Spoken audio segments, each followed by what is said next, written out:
Για εκείνους που άντεξαν όταν όλοι τους ξέγραψαν, για τον Ηλία Κασιδιάρη.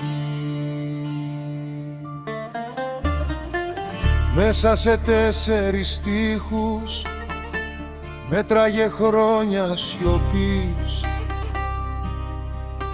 για ένα λάθος που δεν έκανε, το φόρεσαν ενοχή.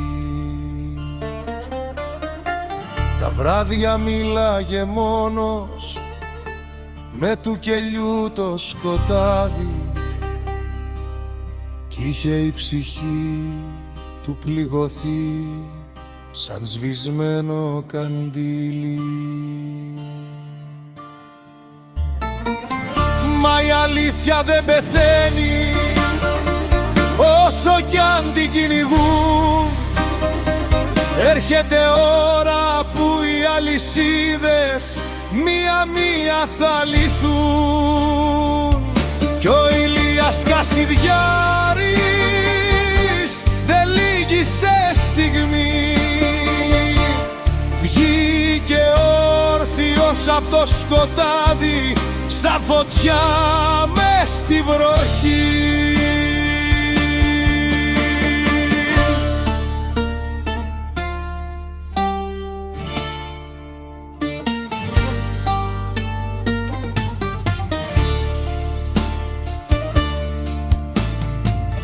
Είδε φίλους να αλλάζουν και στόματα κλειστά, μα κράτησε μέσα στη ψυχή του τη δικιά του τη φωτιά.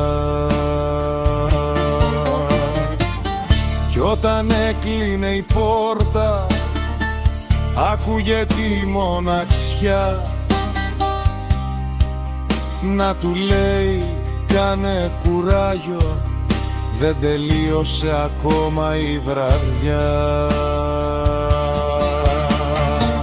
Μα η αλήθεια δεν πεθαίνει όσο κι αν την κυνηγούν.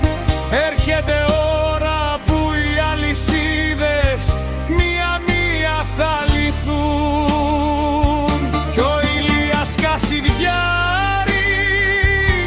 δεν λύγησε στιγμή.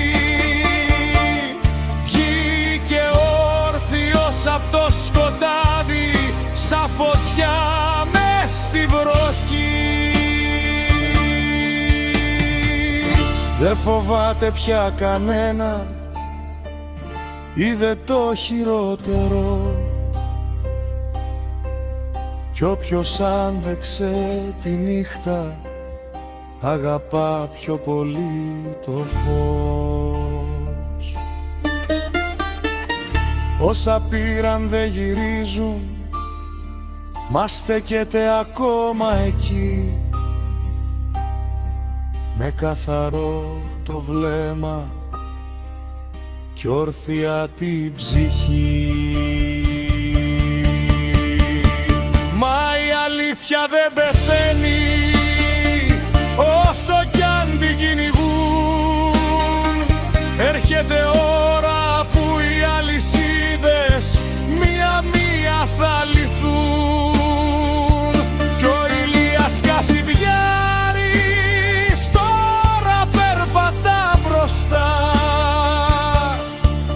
γιατί όποιος αδικήθηκε ξέρει τι σημαίνει